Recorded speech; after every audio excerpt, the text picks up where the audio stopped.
চীনের জাতীয় বীরদের সম্মান জানানোর মধ্য দিয়ে বিশ্বের অন্যতম পরাশক্তি চীন সফরের শেষ দিন শুরু করেন প্রধানমন্ত্রী তারেক রহমান। ১৯ ও ২০ শতাব্দীতে চীনের স্বাধীনতা, সার্বভৌমত্ব ও সমাজতান্ত্রিক বিপ্লবে প্রাণ বিসর্জনকারী বিপ্লবী বীরদের স্মৃতির প্রতি বেদিতে শ্রদ্ধা নিবেদন করেন প্রধানমন্ত্রী। এরপর চীনের রাজস্বিক গ্রেট হলে বৈঠকে বসেন প্রধানমন্ত্রী তারেক রহমান ও চীনের প্রেসিডেন্ট শি জিনপিং। আলোচনা হয় দুই দেশের স্বার্থ সংশ্লিষ্ট নানা বিষয়ে।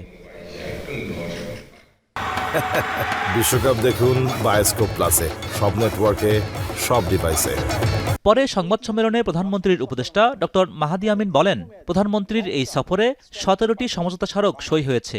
এর মধ্যে দুই দেশের সরকারি পর্যায়ে হয়েছে ১৩টি, বাংলাদেশ বিনিয়োগ ও উন্নয়ন কর্তৃপক্ষ বিডার সাথে ৩টি এবং রাজনৈতিক দলের মধ্যে একটি সমঝোতা সই হয়েছে। সম্মতির উপর ভিত্তি করে মোট ১৭টি মেমোরেন্ডাম অফ আন্ডারস্ট্যান্ডিং বা এমইউ স্বাক্ষরিত হয়েছে। তার মাঝে ১৩টি বাংলাদেশের মাননীয় প্রধানমন্ত্রী এবং চীনের মাননীয় প্রিমিয়ারের উপস্থিতিতে দুই দেশের বিভিন্ন গভর্নমেন্টের মিনিস্ট্রি টু মিনিস্ট্রি সিগনেচার হয়েছে। ৩টি হয়েছে বাংলাদেশের বিডার সাথে একটি জয়েন্ট কমিউনিকে, যেটাকে আমরা বাংলায় বলি যৌথ ইশতেহার প্রণীত হচ্ছে। সেখানে ১৬টি পয়েন্ট থাকবে।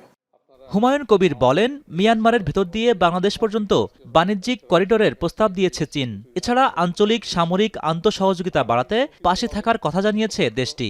এছাড়া রোহিঙ্গা প্রত্যাবাসনে মিয়ানমারের সাথে সরাসরি আলোচনায় অংশ নিতে বাংলাদেশকে সহযোগিতা করবে বলেও জানিয়েছে চীন। China will support the Prime Minister to lead the country towards prosperity. They will support Bangladesh's Prime Minister, Honorable Tariq Rahman, to lead the country towards prosperity. প্রস্তাবনা এসছে যে কিভাবে বাংলাদেশ থেকে মায়ানমার এবং চীন হয়ে একটি ইকোনমিক করিডোর তৈরি করা যায়, যে ইকোনমিক করিডোরের মূল উদ্দেশ্য হবে বাংলাদেশের অর্থনীতিকে আরও ব্যাপ্তি বাড়ানো, ইকোনমিক ট্রানজ্যাকশন বাড়ানো এবং মাল্টিমোডাল ট্রান্সপোর্টেশনটাকে আরও এনহ্যান্স করা।